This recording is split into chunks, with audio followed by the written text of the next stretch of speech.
For as long as we've designed software, we have to a large extent only focused on the functionality, not the security, which is obviously a very horrible idea. The security requirements needs to be just as important as the functional requirements. And with the many security breaches we see pretty much every day now, there is more a move towards designing security into the software rather than tagging it on later. And it is so super critical because we use software in everything. We use it in our jobs, our daily lives, our homes, our cars, the power, the internet, everything relies on software. Having it be as secure as possible is obviously a smart idea. And even if we have great defense in depth, if our software security is poorly designed, we might still be very vulnerable. Our defense in depth is designed to protect our data or our software, but obviously that part needs to be secure as well. And security that's designed in as part of the specifications is much more secure than stuff that's added on later.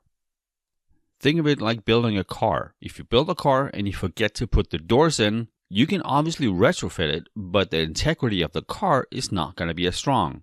And yes, you can probably put in supports and other things to compensate for not having it in the original design, but the quality of the car is obviously going to suffer. It's exactly the same with our software. It needs to be built in, not bolted on. The duct tape approach is just not as secure. And that is a large part of what we're going to be covering in this domain. How do we make our software secure? Or at least as secure as it makes sense for it to be. Exactly enough security. As programmers write the software, it is common to have between 15 and 50 mistakes per 1,000 lines of code. And if we use the programming maturity framework, we can lower that to about 1 error per 1,000 lines of code. But with huge softwares like an operating system, you can have 50 million lines of code. That's still a ton of errors.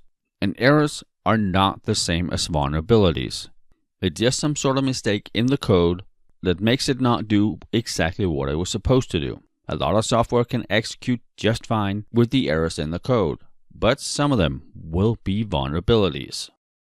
The more we would use software to control, well, everything, the more vulnerable we're gonna be. There have been people who have proven they can hack in and accelerate or stop cars on a highway. They can have planes change course in mid-flight, hacked through bad security on the in-flight entertainment. There have been people who have hacked power grids, elections, both to show they actually could, and then again, real elections. A lot of these hacks have been done by people who wanted to point out how easy it was to compromise that system, but if someone who just wants to do that can do it, that also means that the enemy or whoever wants to attack our system can do that too. So we need to design the security into the software and have it as a functional requirement.